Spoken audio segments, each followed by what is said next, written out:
Hi, I'm Michelle Sterling for Friends of Science Society. Today in Climate Conversations, we talk with Ottawa energy policy consultant Robert Lyman. Robert was one of our guest speakers at our May 9th, 2017 annual event. His topic was, Can Canada survive climate change policy? As someone who worked as a public servant for 27 years and ultimately a policy advisor in government, Robert Lyman sees GHG reduction targets as a threat to Canada. I asked him why. The threat that they entail arises from the unreality or unattainability of the emissions reduction targets that governments have adopted. Over the course of the 30 years that climate change has been a major topic, governments have adopted a succession of increasingly more demanding emission reduction targets. And currently, we're committed to reduce emissions by 17% from 2005 levels by 2020, and by 30% from 2005 levels by 2030. But the government has already politically committed to attain a reduction of 50% from 2005 levels by 2050, and notionally to achieve an 80% reduction in greenhouse gas emissions by that time frame. If the government seriously attempted to achieve emissions reductions of that magnitude, it would have dramatic effects on the Canadian economy.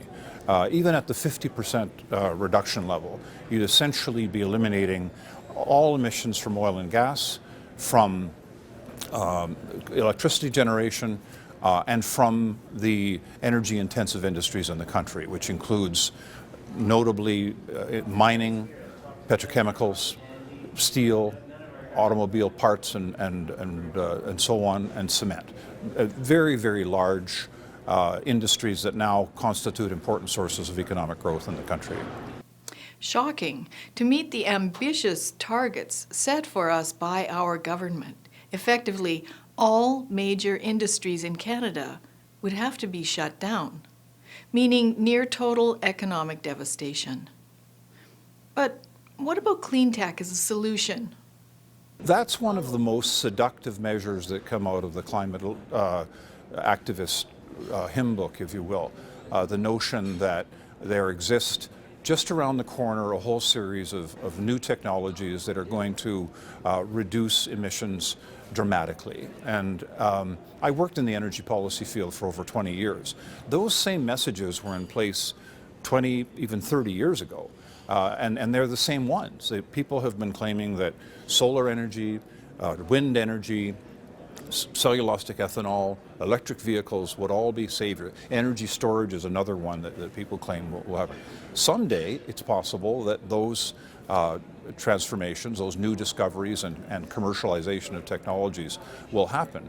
But we've waited many, many decades, and they haven't. And the most important thing, in a way, is that there's no way to predict when a scientific discovery will occur or what the pace of introduction of a new technology will be. If you think about the amount of money that governments have spent on research on cancer, for example, we would have solved it long ago if, in fact, simply throwing resources at it was the solution. Join us for our next climate conversation with Robert Lyman and find out how far we are from a clean tech or renewable solution for this energy-hungry world. For Friends of Science Society, I'm Michelle Sterling. Join us, donate, share our stuff. We need to have an open, civil debate on these important matters.